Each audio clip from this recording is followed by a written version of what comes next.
நான் எப்போ பிரியாணி செஞ்சாலும் குக்கர் யூஸ் பண்ணாலும் விசில் வச்சு சமைக்க மாட்டேன். மூடி போட்டு தம் போட்டு தான் பிரியாணி செய்வேன். பட் நேற்று ஒரு அரை டம்ளருக்கு மட்டும் சிக்கன் பிரியாணி ரெடி பண்ணியிருந்தேன்னா, ஸோ 2 விசிலுக்கு குக்கர்லேயே வந்து ரெடி பண்ணியிருந்தேன்.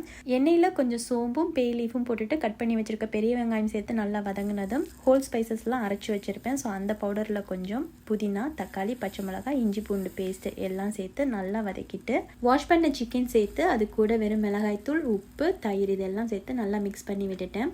பிரியாணிக்கு போன்லெஸ் பீஸ் வந்து சேர்க்குறத விட எனக்கு போன் பீஸ் வந்து சேர்க்குறதா பிடிக்கும். ஏன்னா அதான் சாப்பிடும்பொழுது நல்லா சாஃப்டாக இருக்கும். சிக்கன் லைட்டாக குக் ஆனதும் அரை டம்ளர் அரிசிக்கு 1 டம்ளர் தண்ணி சேர்த்து நல்லா கொதி வந்ததும் ஊற வச்சுருந்த பாஸ்மதி ரைஸ் சேர்த்துட்டு கூடவே 1 டேபிள் ஸ்பூன் அளவுக்கு நெய் சேர்த்துருந்தேன். அப்படியே மூடி போட்டு ஒரு 2 விசிலுக்கு வச்சுட்டேன். பிரியாணி மட்டும் இந்த மாதிரி விசில் வச்சு செஞ்சோம் அப்படின்னா எனக்கு மனசுக்குள்ளே ஒரு பயம் இருக்கும். அதை ஓப்பன் பண்ணுறது, ஐயோ எப்படி இருக்கும், குழஞ்சி போயிருக்கோமா, தண்ணி பற்றாமல் வந்து அரிசியாக இருக்குமா அப்படின்ட்டு. அன்றைக்குமே எனக்கு அப்படி தான் இருந்துச்சு. பட் ஓப்பன் பண்ணும்பொழுது அவ்வளோ ஹாப்பியாக இருந்துச்சு. பிரியாணி உண்மையுமே சூப்பராக இருந்துச்சு. டேஸ்ட்டும் ரொம்ப நல்லா இருந்துச்சு.